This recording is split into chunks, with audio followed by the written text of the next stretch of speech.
If you see this go off at all, can you just wait? Thank you.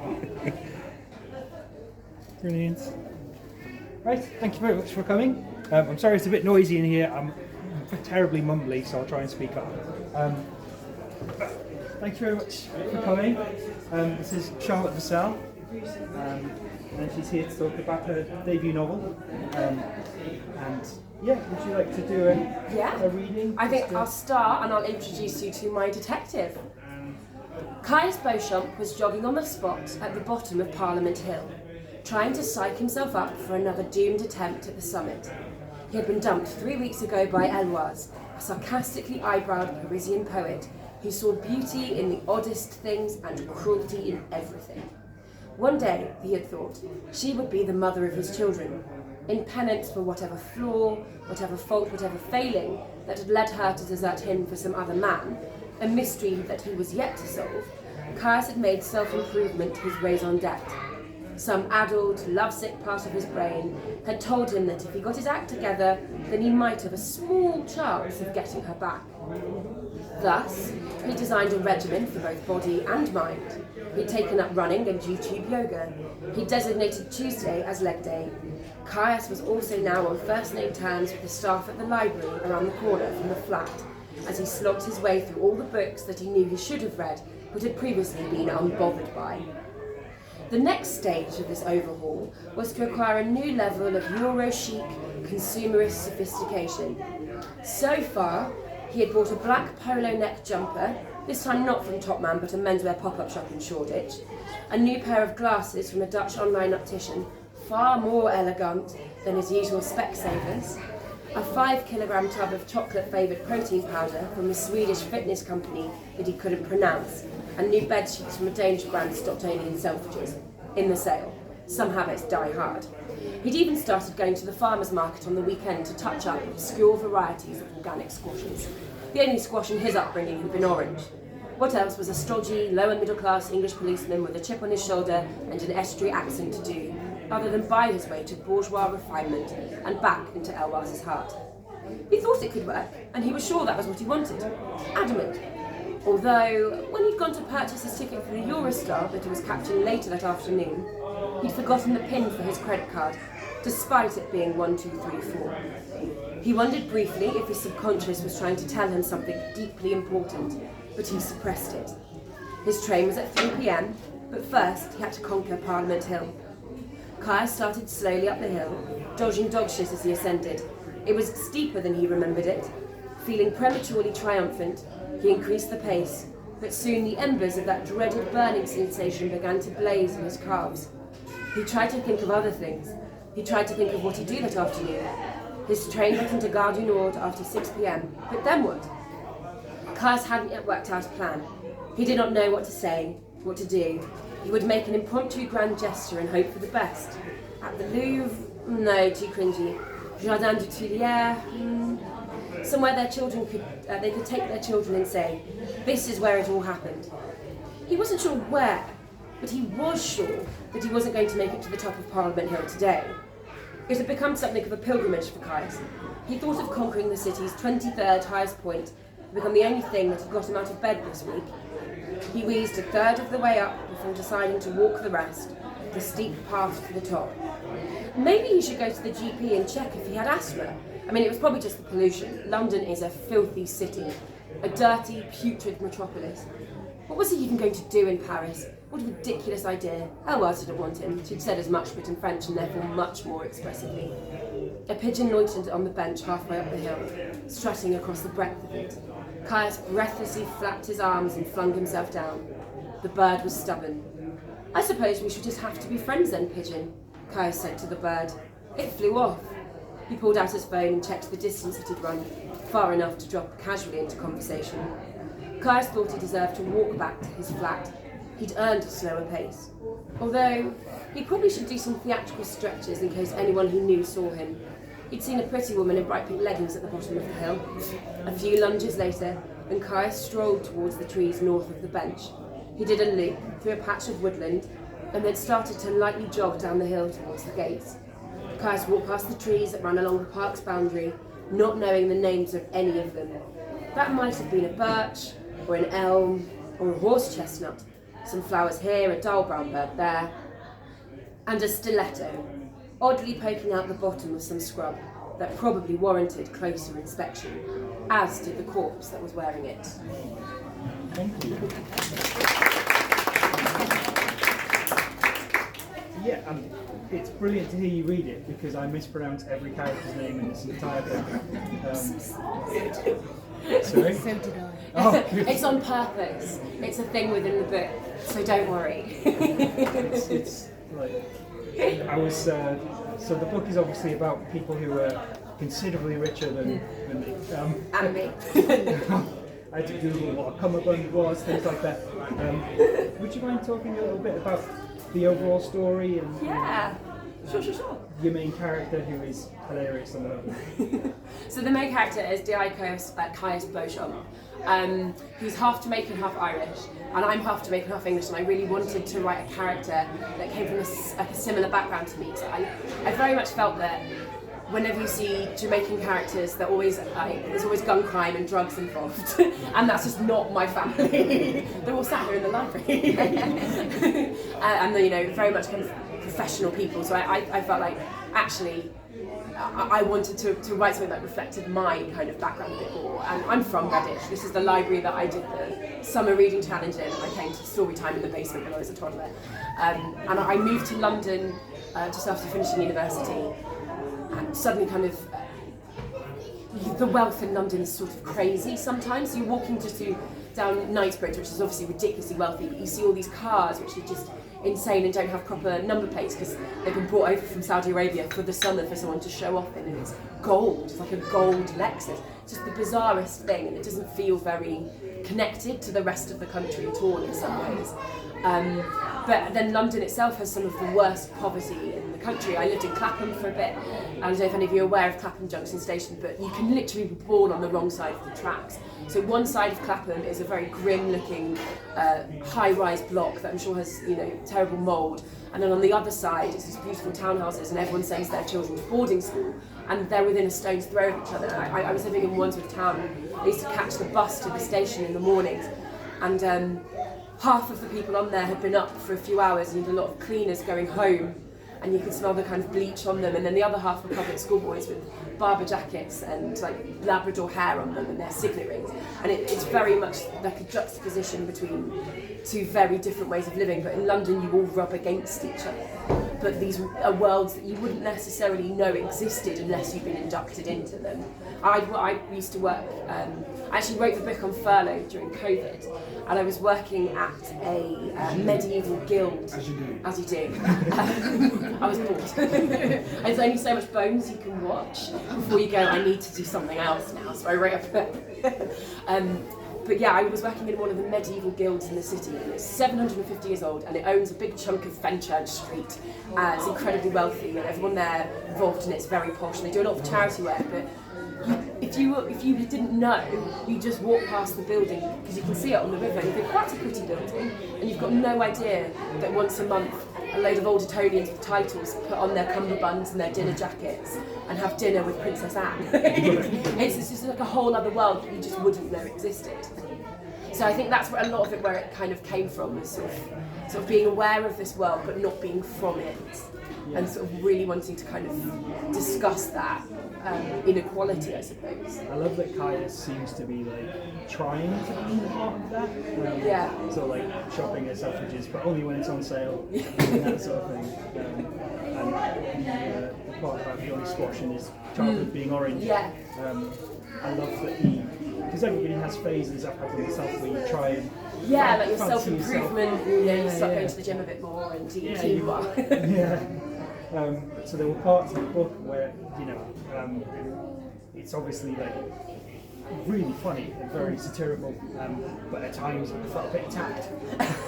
You know, Yeah, I think when it's, people are in phases and things like that. Yeah. Like I think you described one character as Catholic but minimalist and going through a bit of Zen Buddhism. Yeah. And Yeah. everybody goes through sorts of phases of those, and you trick yourself into thinking it's going to be like that. This is my existence from now on, but then it'll phase out after like a few weeks, and then you forget about it. Then you forget. I feel like we've kind of entered like a phase of self-improvement. It's not as bad as America. If you go into an American bookshop, like a third of it is self-help books. But you know, we all kind of want to make ourselves better, and not necessarily be a better person, but you want to eat a bit better, you want to exercise a bit more, which is all very good for you, obviously. But there's kind of a lacking of a moralness in it, and I think Caius is with an Irish mum who's a lapsed Catholic. So I think some of that kind of like self-improvement physically for him to being a police officer and seeing the horrors that he kind of does, it's sort of trying to replace perhaps the religious element that he had in his childhood. But yeah, I think Janice Hallett referred to it as like millennial Evelyn Waugh. And I feel like it's very much kind of like of my generation to be like, oh, I've made a quinoa salad for my lunch. And like I put it on Instagram, and Instagram is a very big kind of satirical point in the novel, because I personally hate social media.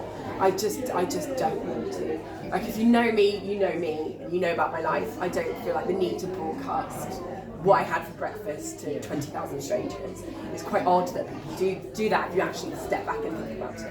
It's like a sort of personality construction toolkit, isn't it? It's like, look at all these 12 pictures, these 12 pictures represent my interests, my fashion.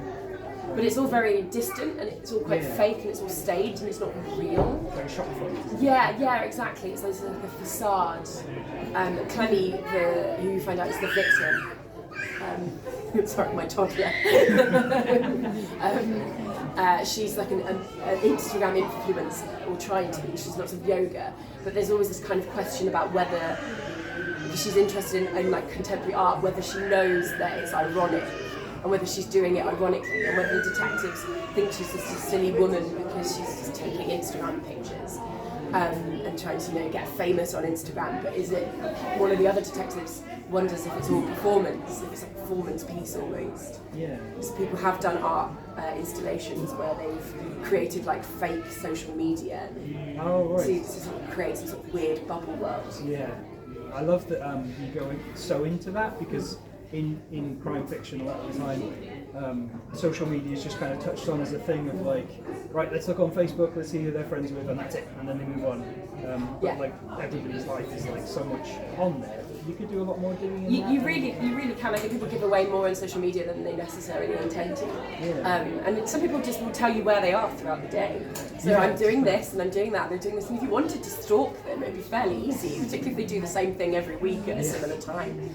I'm personally just really don't like social media. Did you have to go through a lot of it as like research? Actually, so one thing about me is that I'm really bad at jobs. I'm very good at quitting them though. So one of the jobs I had before I trained to be an actor was working in a media agency. So I was in a Central London media agency, paid an absolute pittance to sell people crisps. That's what I was doing. I worked on the PepsiCo account, and I genuinely had to write a presentation on how you sell crisps to feminists. Like, what would make a feminist buy this packet of crisps? Crikey. But like that's so I was very aware of how social media works from the back end, and like how people make money out of from social media. So if you're using a social media app for free, you're the product. You're giving them your information on what you like and what you do and what you don't do and where you go and where you don't go. So they have your data, so they can try to sell you something more effectively. Yeah, I've seen those experiments Facebook did where they changed people's feeds to see if it changed how they posted and it changed their mood. So literally playing with people's moods. It's fascinating, absolutely fascinating. So I kind of come from a slightly having that in my background when I think about social media. Just being more cynical about it than just someone who just uses it. We watch a lot of Downton Abbey, and I thought it was fascinating how you had your Instagram basically as the equivalent of what tuxedo you're wearing, what car you arrive in, the way you behave at parties, Yeah, that yeah, sort yeah. of thing. But I It's think- become a modern. As like a modern etiquette thing, Yeah. definitely. But I do think that kind of, where's your suit from? What are your shoes? That kind of sort of old school sort of class indicators still exist. There's a bit in the book where Rupert Beecham, so that's pronounced the kind of the actual way. Rupert Beecham. Don't worry, in book 2 it all gets explained. Book 2 out April. Book two? Yeah, book 2 out in April. With the in crowd. Can I ask, does Rupert Beecham get his comeuppance? Oh, he Because I will. do He really has to didn't get like his it, I comeuppance didn't like eventually. He will eventually. I can't let him off. But yeah, he has this with Alex, who's a university friend of his. So the next chapter in the book, it's right at the beginning, so I'm not spoiling it if you haven't read it. But Rupert Beecham, Rupert has his 30th birthday party in the McDonald's in Kentish Town. And I used to live near there, so I was familiar with that McDonald's. And it has an upstairs area with a kid's birthday party area with like a ball pit and things. And he just turns up and he chucks a load of £50 notes at the poor staff who were there on their minimum wage, having to deal with drunks at some point in the night, and throws this ridiculous 30th birthday party with all of his friends in black tie and suits and tuxedos, getting absolutely drunk on the champagne. He's got a butler to bring in, and they're all doing drugs, and it's just awful. And they're all awful people, and they all think it's funny. They all think it's funny to do this in a McDonald's, and that really annoys me because McDonald's is genuinely one of the only places, if you work shifts and you want a cup of tea at 3 a.m, McDonald's is open. Yeah. And it's one of the only places that you can do that. And you can get sort of hot at that time. And it's working people that use things like that regularly. And it really annoys me that they can throw a birthday party and think it's this big joke. But Rupert, going back to the suit thing, he starts poking a hole in where Alex's things come from. He's like, where's your suit from? Is it from Moss Brothers? Right. Because Moss Brothers is a high street shop, so you know. But he's like, no, it's not. It's from a shop on Jermyn Street. You know, he's got the proper clobber as well. And it's that they're love rivals, so that's why that happens. But it's that kind of vanity of small differences. So you can kind of look the part, but if your tuxedo isn't quite fitting you, if your dinner jacket doesn't fit you quite well enough, because tuxedo is an Americanism.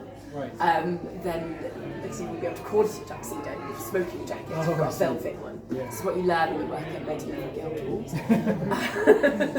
If it doesn't quite fit you properly, you know, if your shoes squeak a little bit, if they're not quite, you know, if your shirt looks a little bit cheap. It's just savage, isn't it? Yeah, it's really brutal. It's this vanity of small differences that I think people really feed into and play with. I thought it was interesting that you gave the detective and Rupert, who is, just the poshest man in the entire book, full of very posh people, the exact same surname, pronounced differently, and I thought that was really interesting. Well, so that comes from me being Jamaican. So a lot of Jamaicans have incredibly grand surnames, and it sort of stems from plantation owners and things. Right. And you can actually look up the Vassells who owned plantations in Jamaica, and you can see the portrait of the last Vassell heiress in a finery, a Georgian finery. I'd like to buy that painting and burn it one day. But yes, that's where it comes from for me. Right. We have quite grand names, don't we? I thought it was fascinating that on paper his name is the same. Yeah. But in reality, it's I started out writing this novel as satire, and I had it in my head as satire, but I couldn't work out how to put a plot into it with these terrible people. And then my auntie was like, maybe it should be a murder, so it became a murder. But I very much started at a point from satire, I studied history at university at Liverpool, which is one corner of the slave trade. It's got the International Slavery Museum there, and I did a lot of modules on kind of the British Empire and colonialism, and I very much kind of fed into Rupert and where Rupert's family's money came from. Like, his family's money came from finding a diamond in the Punjab the size of a tabby cap, but that's the family history of the Pitts. Pitt the Younger, Pitt the Elder. That's where their money came from. Pitt the Elder's father was a nabob. Like, he found something in India and was like, yes, we're wealthy now. Came back to England, and then it's established in the upper classes. And it's one of those things. It's so linked to British history in every facet from the 15th century that you can't pull it apart. Yeah, we love national trust places Yeah. and that sort of thing, and Yeah, you yeah, can't yeah. go to one without there being some sort of link to slavery. Because it was just so widespread, and I think it's one of those things. I think as a nation, I think it's just a conversation that we need to have, and just be like, this is just what happened, and just the way that the Dutch do, and they put a plaque next to a statue and be like, this person actually wasn't very nice, Oh, really? and they did bad things somewhere. But it's that kind of openness, I think, and knowing that you didn't do it, I didn't do it, none of us did it, but people 300 years ago did it. Right. We just need to just be like, oh well, they did it, and it might not have been very nice. And these incredibly wealthy people now Are still wealthy. live a different life. Yeah, They're still wealthy. The legacy's still there. I have been working since 2006. I've paid back tax to pay for the freedom of my ancestors. We only just paid off the interest of the money that was used to pay the slave owners at the end of slavery. So we've all paid tax to pay that off. I've paid tax to free my ancestors 200 years ago. That's Yeah, it's just like when you say it out loud, it's just like what? It's amazing how close it was as well. I was watching a documentary about Paul Robeson, and like his father was in slavery. He was alive Particularly until, in the like, US 60s. as well, because they did it 40, 50 years after Britain ended slavery. It's not that far in American history at all, compared a bit further in British history. So did the it sounds like the society came first when you were writing the book. So did you kind of build the characters up and then try to find something to do with them? Because they're all really well drawn and really like fascinating in their own right. Like you could put them in a different story and it'd still be entertaining. Thank you. So did you sort of develop the story and then try to figure out which one would be most interesting to be murdered? So when I'm writing, I'm not really much of a planner. I try to plan and I fail, so I'm somewhere between pantsing and planning. So I have an initial idea, and I had who I thought the killer was, and then as I was writing it, I was like, oh no, the killer is somebody else, and it surprised me as I went. It was quite nice because it feels a bit more organic that way. But yeah, I very much had the kind of like Rupert and Nell and Alex were very much there, and then the detectives came a bit later. Amy was the last out of the two of them, so it's Caius and Matt, who kind of have like a buddy cop vibe. And like the two straight guys, but they talk to each other about their emotions, which is quite nice. And I very much I found things as I went, and the way I work, I'm very fast when I write, so I can write up to 6,000 words a day. So I can have a first draft within 3 weeks of a book, but then I have to go back and layer it. So a lot of my first drafts are always the functionality of the story. So who's the body? Where were they found? How did they die? Who did they know? Who might went? That's the beauty of crime, is that, and in particular writing a very traditional sort of Agatha Christie-esque whodunit, you just have to follow the steps through, and then you get to go back and find them, flush it out, and find the jokes. I put more jokes in. Every time I go back, I find another joke, just to go, oh, I put that bit there, that's funny. Well, I think it's funny, I don't know. None of you laughed when I did the reading. So that's a really like. I've not heard of anybody writing that fast before. It's amazing, especially for something that I would think needs like because the mystery in it is brilliant and really well paced, and you don't feel like you get it too early. Like the solution doesn't. You're not at the end being like, of course it was. So, it's all in the edit, is what I would say. Okay. It's all in the edit. So I probably did 5 or 6 edits before I sent it out to agents. Then I did an edit with my agent, and then I did 2 edits with my editor, and then a copy edit. So it's been edited coming up to 20 times. But yeah, I firmly believe in like first draft, word vomit it out into a document, and then you've done it, you've achieved it, you've written a first draft. And the first draft is never going to be good, but you can always make it better. I always write a character too many. So every book I've ever written, I've had to cut a character because there's no need for them. There's just get rid of that character. There's no need for them. Yeah, or just like someone who pops up and does something and it kind of pops up a couple of times, it's just not necessary. Just chuck them. Yeah. Do you have like a set group of people you show it to? I've been told off because I try and write. The first talk we did was with Alice and Julie Lester, and I said, I show my work to my wife and my father-in-law, and she's like, that's not enough. You're terrible. Stop it. Show it to more people, otherwise it won't work. Like my husband reads it, and it's pretty much my husband, to be honest. Yeah. But other than that, I just But I love my editor, so I actually have two editors. I've got an American editor as well, and they're always just so insightful. And really, really helpful. So, Was the American editor sort of, is it kind of their job to make sure an American audience would get some of the more British, because it's very British? It's an incredibly British book, isn't it? Well, I mean, he said to me, he said, I bought a British book because I want to sell a British book. Right. And Americans love British books, particularly if someone in it's quite ghastly. Yeah. And they go, oh, I'm glad we left. Definitely. Happy 4th of July. I read about one book recently where they took, I think it was a young adult book, a very popular one, where it's set in Britain, the writer's British, and they released it in America and just changed all the places to American places. Yeah. Changed all the characters to Americans. Which seems bizarre. Yeah, I don't know. I mean, it depends on what the editor. That's the editor's choice, I suppose. Yeah. But yeah, I did have my latest book being like Marks and Spencer's. Do they know if I talk about Marks and Spencer's pre-mixed cocktails in a can, are they going to get that? And I'm like, yeah, they are. Because you read books in America and it'll mention a theme park or something about Ohio, or Shark Week. That's always one that I feel like pops up. And I'm like, what's Shark Week? And then I'll just Google it and I'll go, oh, okay, cool. It's a TV thing, a history film or whatever. But yeah. Did the novel change very much? Your dad was saying it's very similar to how it started out. So with the edits, more kind of minor things. There was a small plot line that disappeared. So I say I didn't write one character too many, so that happened. But it didn't change massively, very much at all.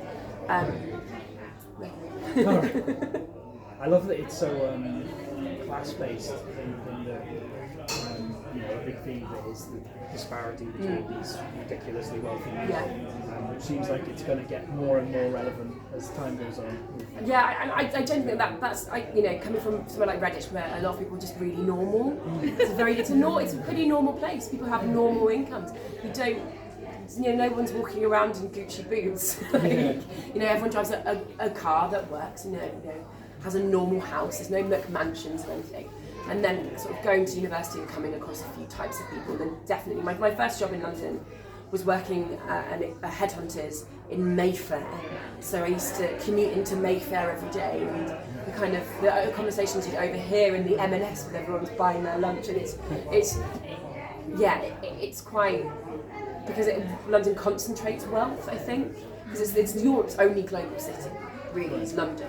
And it's a lot of international wealth as well, and it's quite odd to be from somewhere that's just really normal. And I grew up with normal people. I went to Trinity down there, and having just coming from like a normal lower middle class family, and then you've just got people in the bus behind you go, oh darling, no, well I just can't be bothered to go to Saint-Tropez this year. I'm going to do it last year, and I just might go to Daddy's villa instead and Crete. And it's just like, what? I also worked in Jermyn Street, as being random at jobs. I used to sell top hats in one of the traditional hatters in London. So when you've got people coming in to buy a £450 hat for the sake of it, and you're like, that's someone's rent for the month somewhere else, and you're buying a hat. Like it's quite odd to see that. If you think about just the sheer amount of money, it's quite fun. I used to have a lot of celebrities come in. Oh really? Can I ask you who? Oh, like David Beckham. Oh no way. And people like that. Yeah, it's because I used to have flat caps. Jason Statham bought all the caps one year. I was going to buy my dad one for Christmas, and Jason Statham walked in and bought them all. I love that the characters in it and the way you write them give me sort of like American Psycho vibes. I don't know if that was an inspiration for you, but it's fascinating, I think, that because it's set in Britain, it has that kind of racial element, the slave trade and everything that you don't get in the 80s in Wall Street. I actually never finished American Psycho because I'm really squeamish, and I got to the bit when he kills that child at the zoo and shoves him in the bin, and I went, oh no, and I never finished it. But I think an influence on me was The Secret History by Donna Tartt, which has the kind of sub-theme of kind of slightly entitled people who live in their own bubble plus classics, which is in this book. And so I think The Secret History, I'm very much a fan of like Jeeves and Wooster, those sorts of comedy of manners. I love a bit of Oscar Wilde. There's a lot of Austen in the book. Yeah, there's a big thing about Jane Austen and using Jane Austen to reference social class, like a whole chapter on Jane Austen. So I'm a massive Austen nerd. One of those people who can reel off the first sentence of Pride and Prejudice because it means that much to them. I love reading. I love going to museums and art galleries, and I think that very much kind of comes into the book a lot. People talk about culture.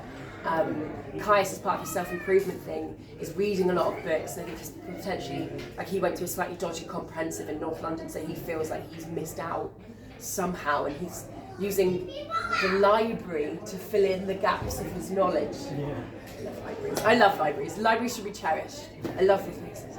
But so it's that kind of, people go to exhibits and there's an Artemisia Gentileschi exhibit at one point, and someone else tries to go to the V&A, which is my favourite museum in London.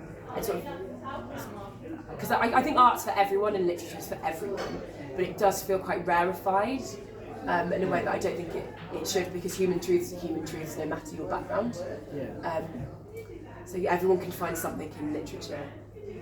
And you might take something from one story, but you'll find something in another, and it can surprise you where it comes from. Yeah, I love that Caius has that kind of, I have it myself, that kind of almost working class guilt of I haven't read all the books everybody says you should read, that sort of thing. Yeah, he seems to be racing to try and catch up. It's like, you have these checklists, The Guardian will do 100 novels you should have read. And then I'll go through it and be like, right, well I can tick off the Austen because I'm a nerd for that.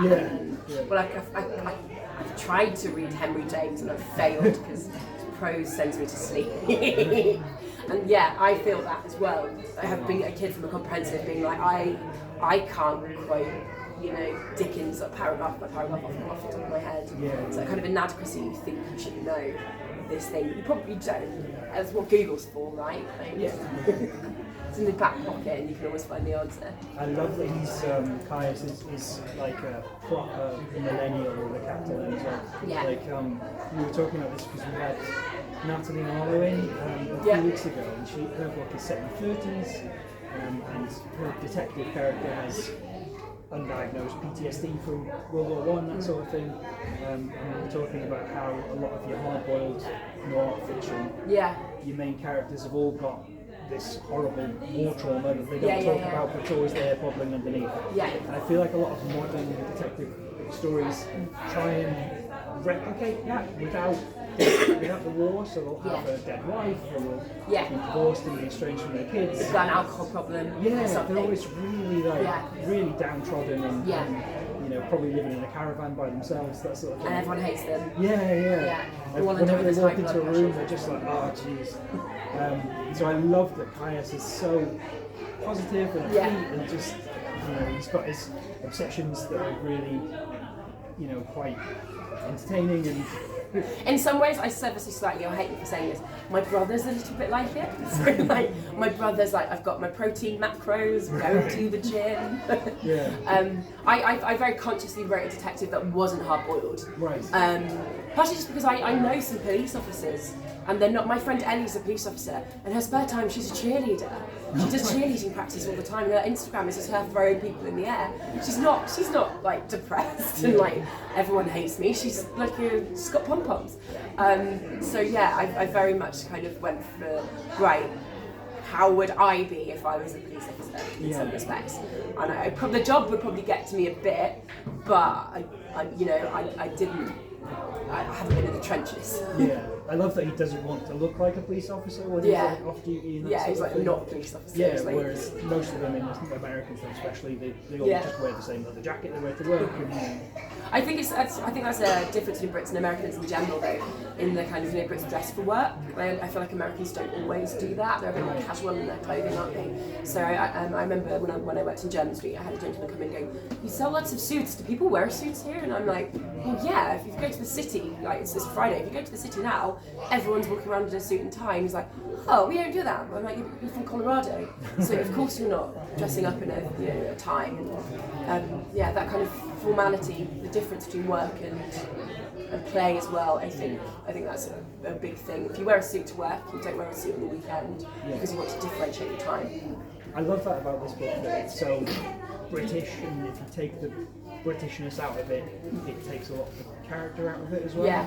Yeah. Because I feel I'm not a big fan of stories where they can be set anywhere. So, sometimes they do that, and it's like, they're making a point, which is fine. But I like it when things are very specific, and you can tell, you've written this in because you love this place. That sort of thing. Well, a lot of the places in London are places that I've been to myself, or I've lived near there. And I fundamentally I wrote this book during COVID, with the kind of bumbling Boris Johnson shoving money to his mates, and it all feels a bit dodgy. And that was kind of the background to the satire that kind of played through it. And it's kind of feels really hard to avoid class when you've just had a succession of old Etonians as prime ministers, and no one thought they'd have another old Etonian since Alec Douglas Hume should have been the last one. And we've just had everybody sort of ruling political elite. And that Bullingdon photo, right, with Johnson and Osborne and Cameron, all three of them, who've shaped policy, like they've shaped the last decade of British life, austerity and Brexit, and they all have this very small group of people from a very small background who treat it a bit like a game. Yeah. And it's interesting because everybody else is kind of, from a point down, everybody's in kind of heat or eat, that sort of thing. Just to see people living this kind of lifestyle is infuriating, but it's important to. And I think that was the juxtaposition between McDonald's and what they're doing in a McDonald's. Because because we all think McDonald's isn't particularly healthy, but at no point in human history have you ever been able to go and get a cheap piece of protein as a 99p hamburger than you have at any other point in human history. That's the easiest we've ever had it as a species to get your protein requirement for the day. And you've got people striking and things, so I've no doubt if McDonald's staff went on strike, our media would demonise them to the hills. But these fellas who are wandering around throwing away, spending $1,000 on crazy top. money, up to $6,000 on a top hat. That's right.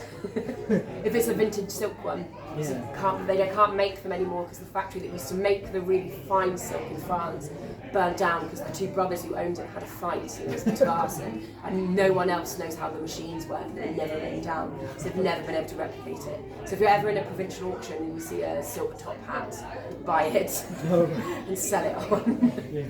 That's amazing. But it's the extra 20p an hour that the rail workers want that's the problem. Versus billionaires not paying the tax. Could you talk a bit about how you got into writing in the first place? Have you always been a writer?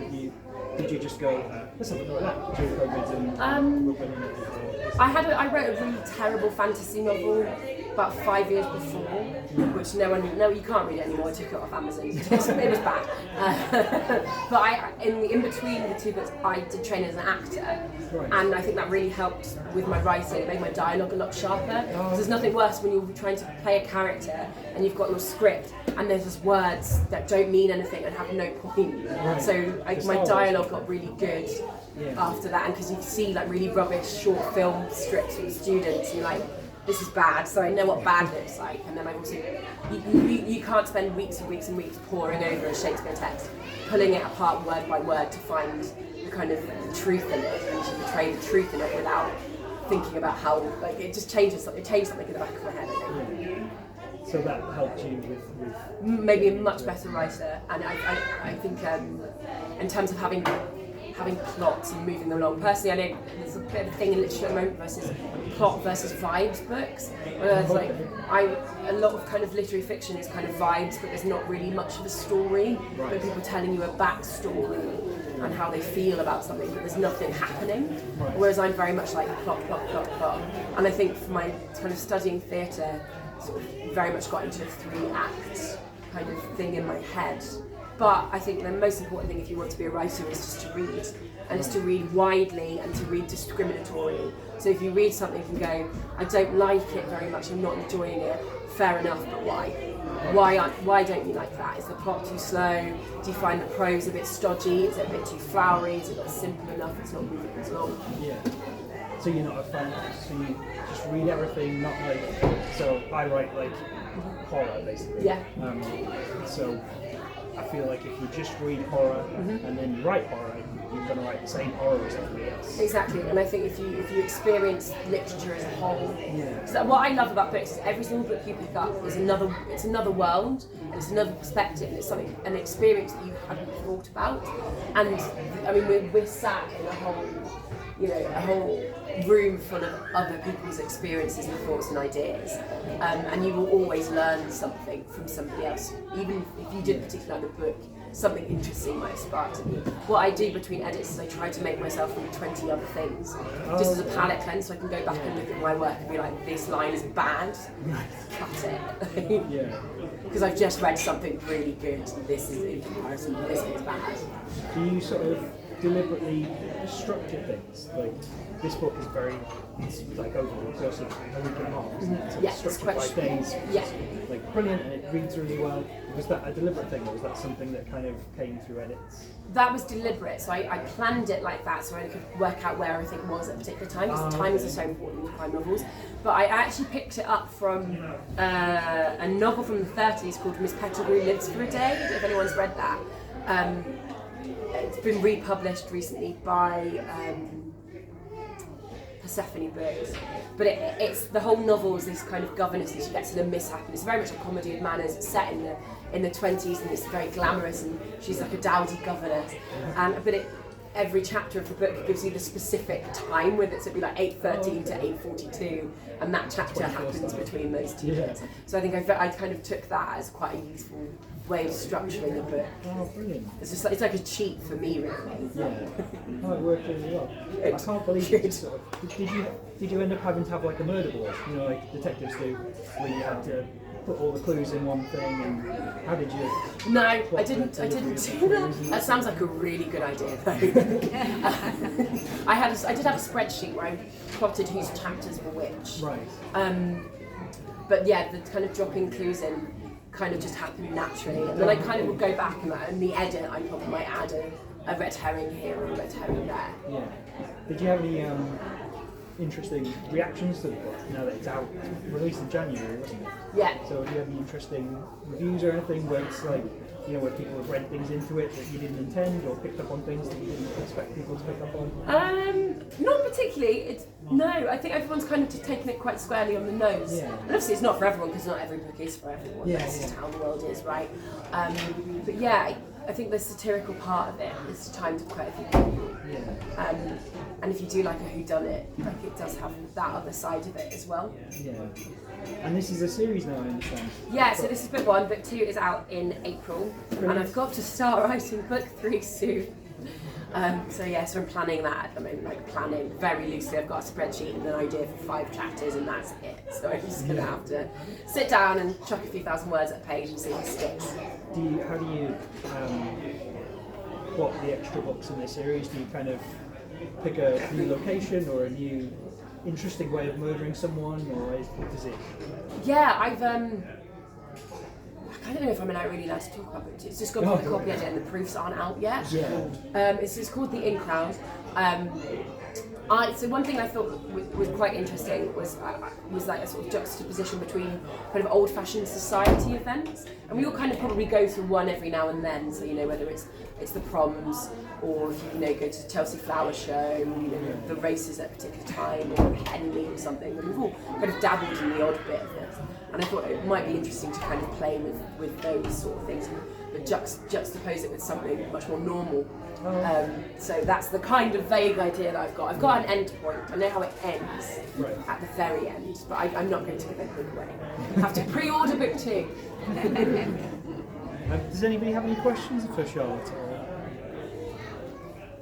So you say you wrote it in lockdown, I'm just going to write a book. So how did you go about the process of doing that, and then also how did it change when you came to book 2, because you then under contract then did your process sort of change with that? It very much did. So I think book one was like an obsession for me because I was bored. So the reason I could write that many words in days, I didn't have children, and my husband's a teacher, so he was in another room kind of doing kind of Zoom teaching. So I was just sat in my flat on my own. So I got to chuck everything I had, like a full working day every day for a month at this book. And I wrote a brief plan actually, and I had chapters, and I followed it to begin with. And then as I got into the flow of the book, it disappeared. I actually wrote another book too, and then chatted it over with my American editor. And he was like, oh, I don't know if that works, you've made that really hard for yourself. So I was like, no, he's right, he's totally right, this book is bad. Chuck it. So I chucked it, and I wrote another book in October. So that's the new book too. But now I've got children, so it's been a bit harder. So I couldn't just do that. I work late at night sometimes. Right. So when they're at nursery and I've gone to bed, I'll work for 3 hours. I edited this book at 4 in the morning. Right. When my twins would wake up for a milk feed, and I just go, well, you know what? They're going to be up at 7, so I've got 2 hours now. I may as well edit this now. So I'd kind of work at weird times. It was already all over the place because I didn't know whether it was day or night anyway, so I may as well just do it. And this time I've tried to write a plan again, but I haven't really. I don't think it's how my mind really works. I think a lot of stuff happens in the background. Keats, I think it's Keats, one of the Romantic poets, had this theory about how your subconscious mind is working all your creative things out before you're aware that it's worked it out. So I feel like I do that a little bit. How did it feel throwing away an entire novel? It just makes me stomach up. I think I took about 2 chapters from it, and that was it. It was hard, I cried, but then I was like, I want the work to be good, and anyone who's enjoyed the first book and then has ordered the second, like it's a privilege, and I have a duty to write the best book for those 12 people who are mostly in this room through my family members. So yeah, it was hard. It was like, oh god, I've got to start again. I've got to get a new crime. I cried down the phone to my husband when I was going for a walk, like I need inspiration, and I've just got this really vague idea about Oscar Wilde pun, and then so yeah, but it was really tough, but I was like, sod it. I mean, how many writers have got random books and drawers that have never seen the light of day? I wrote a romance for fun at one point last year. I've got a romance novel in a drawer. It's not very good. I was devastated when I heard about the phenomenon of practice novels. Practice novels, yeah. Because I've only written one, and I'm like, oh no, mine's a practice This is novel. my second, so you might just be the next. Yeah, you know. There's one writer who wrote 13 novels before he got an agent. It's just like... There's a writer in my agency called Wiz Wharton, whose book Ghost Girl Bananas out now. It's really interesting. I haven't read it yet, but it's her mum was from Hong Kong, and it's sort of about her mum moving to the UK, and it's different family members and timelines, and it's been reviewed in all the major newspapers, in the New York Times, massive. This is her 7th book, and this was the last one. She's like, I can't keep doing this. This was the last book, and then she signed and sold it, and it's doing phenomenally well. It's really beautiful, apparently. She will carry on then. Yeah, I hope so. Brilliant. Yeah. So it's kind of don't give up, because also sometimes you might have written a book and it's just not quite right for now, but it might be right in 3 years' time. Right. So I've heard that a lot because I've written a post-apocalyptic thing. And yeah, there was a time there where people were just like, "Who wants to read that? We can't read this. It's too much." Yeah. Did you have a long process of finding an agent and that sort of thing? I think I started sending out in July, and then I met my agent in the March. But I very much, after my auntie advised me, I had a spreadsheet. Yeah. It was very organised, and I sent them out in batches of like 5 at a time, so I didn't feel overwhelmed. Oh, brilliant. And then in case anyone gave me any feedback throughout the process, then I could kind of take it on board. And I was working my way through the agents list and getting the writers and artists handbook, which I'm sure the library probably does have a copy of actually. Because it's quite good because it's got all the legitimate agents, because there's always someone trying to take advantage of creatives. And it's got everyone who's legit in the book. And I got to R. I was right by the end before I signed to my agent, so I went through alphabetically. I was speaking to your auntie the other day, and she's doing brilliantly with self-publishing. Then that's the other route, particularly if you write like fantasy or horror or romance or crime, like genre writing, particularly because people who love the genre will always look for different ones. Did you ever consider going self? Did you self-publish your? I did self-publish the first one, but it was bad, so no one ever needs to read it. Okay. But it must be nice to do it through a traditional publisher and have that that team of editors. And Yeah, I feel really lucky because I'm published by Faber Faber, so they're not a huge publisher, they're technically an indie. So every book they've got, they want it to be a success, and they chuck a lot at every book. And the marketing team, the PR team are all fantastic. yeah, and they're ridiculously well respected. They've Yeah. published like Nobel laureates. Yeah. I went to the summer party.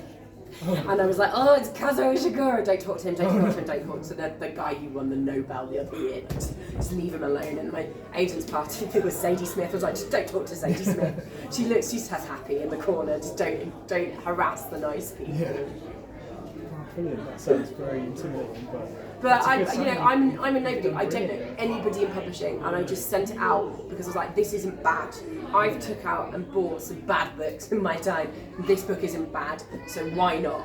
I'm gonna throw it out there. I'll probably write something else because I love writing, and I get bored quite easily, and it keeps me entertained. And I'll write something else. So I'm just gonna chuck it out there and see if the universe wants to send it back to me, and it worked. Like I said, I don't have a mate who's a publisher. Yeah. I didn't go to Oxford, so the guy in the room next to me doesn't work for a publisher. You know what I mean? I don't have the connections to the industry at all. Yeah, you see that a lot now with every television celebrity, it seems, has started writing novels and that sort of thing. Yeah, but I think that doesn't bother me too much, the whole kind of actors and comedians, because I think the impulse to tell a joke, particularly in the UK, because comedy in the UK the sets tend to be narrative, so someone will tell you a story rather than lots of one-liners.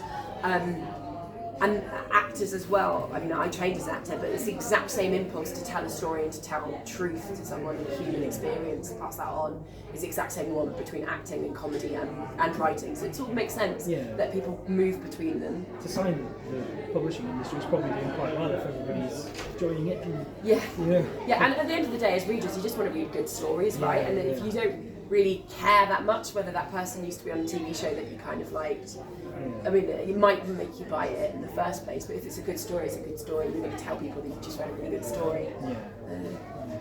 Well, ended up in the same room as Zadie Smith. Yeah, that was good just a like, review as you can get, isn't it? It's amazing. very, very weird. She seems very nice. Does anybody else have any? One question. You did X amount of drafts to get to the finished product. Yeah. When you got to the end, did you think this is? I can't do any better than this. This is No. the best it's ever. Did you think? I think I could did you think tinker there's more forever. room to like improve it? No, I think I could tinker forever. I've just done the copy edit, and I just tinkered with the copy edit here and there, changing for the bits here, and I've just changed the odd adjective here and there, or deleted a sentence here and there. But I think there's a point you just have to let something go. Otherwise, you'll just never publish it. I'm always amazed whenever I finish a draft. I'm like, I'm a genius, that's amazing. And then you go back like 3 weeks later and you're just like, this is the worst thing I've ever read. What is this? Who thought this was good? So what you're saying is, no such thing as I don't think there's any such thing as perfect. I think there's perfect enough. So I try to go for perfect enough rather than perfect. So drive it off the same. Okay, inspiration for characters. Where did you draw them from? Terrible boys I've dated, that happened. If you know, you know. I think the characters of Nell and Caius, I think I put a bit of myself into each of them. And then otherwise, it's just kind of you just bump along with people, don't you? You just see a funny trait here and there that people do. One thing Matt and Caius, the two detectives, do is whenever they see each other at the beginning of the day, they'll use like hello from a different language. But that's something we used to do at drama school. It's like a warm-up game. So I kind of went, and it's because people, if you're friends with someone, you do have your own little quirks. Your Wittgensteinian word game is going to be philosophical about it, but you have your own little language, and I thought, it's nice that they have their own little language, so I gave them that quirk that I'd learned at drama school. Are they both back? They're both back. Amy's back. Brilliant. Rupert makes a terrible appearance too. Right. As the corpse, I heard. As the corpse. As the corpse. Well, Wait and see. we have to order book 2 on TV. So, Troy, you've written the book now. Do you think it could go as far as the golden screen? So I have sold the TV rights. So watch the space. Yeah, brilliant. So yeah. Who would you cast as Rupert? Oh, I don't know. Because all the actors I keep thinking of are probably a bit too old. But I don't have any power in any of that, so they can cast who they like. I just take the job.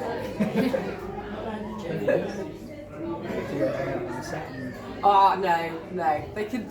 I don't know. It's different things, aren't they? Different mediums, different art forms. Yeah, you wouldn't be. I don't know if I would. No. Did you have any actors in mind when you were writing the characters? You have a picture. Do you know the only one was Alex in my head? You know Theo James? Oh yes. Yeah, it's in my head. He was Theo James. Yeah. You could put Caius as the Duke from Bridgerton. That's quite helpful. Absolutely. You're like it. Yeah, definitely. That's the one I was like, he should be Caius. Absolutely. That's exactly who I pictured. Yeah, this is lovely. Does anybody else have any questions at all?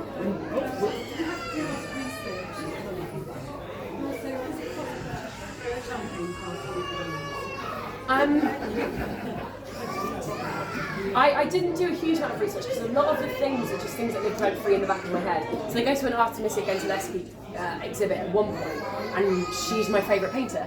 So I already kind of had that in the back of my head. And another character gave a lecture on the Pre-Raphaelite Brotherhood, and again, another thing that I really love. I will go to any exhibit on the Pre-Raphaelite Brotherhood that comes up.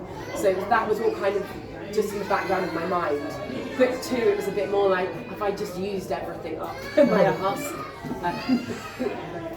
And with the McDonald's, I don't know.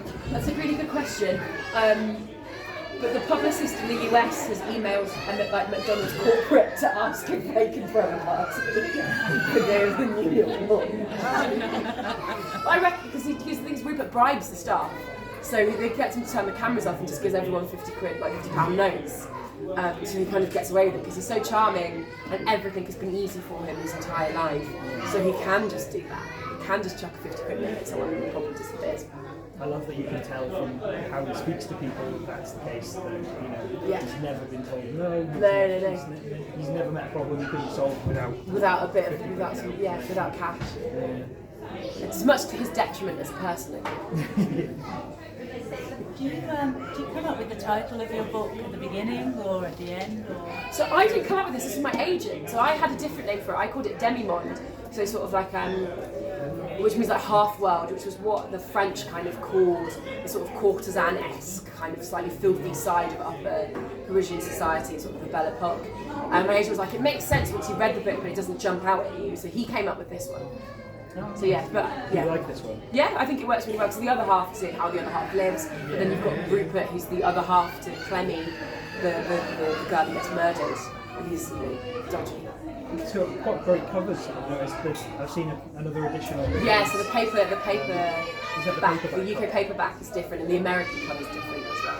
Do you get any input into that, or are they just sort of like, we know what works? They're professionals. They've got data. They've got a sales team that goes around and knows what people respond to. Yeah. So they kind of decide the vibe, and you get options.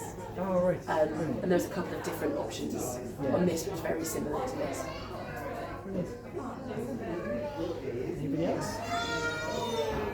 Well, thank you for suffering through me talking for an hour. Thank you very much. It's been a pleasure to have you. Thank you. No, delightful. So I have so many happy memories of this library. Yeah. I love this place. Do you feel like there's a lot of worries about libraries going, nationally? Yeah. Lots of libraries are being closed down. It's a shame because I think libraries provide so much more. It's a safe space, it's a third space, it's somewhere that you can go that isn't, you don't have to pay to be there. It's not working, it's not home. Every book here is an empathy, like it's someone else's story, it's empathy, which is important. In America, they've got the big old censorship battle going on with librarians being threatened with jail time. Yeah. For any book that has an LGBT. I mean, we've been there before though, right? Yeah, it's mad. Yeah, thank you so much for Thank coming. you for having me.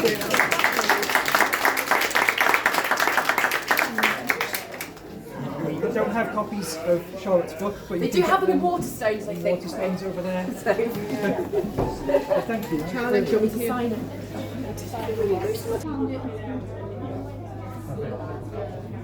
Okay.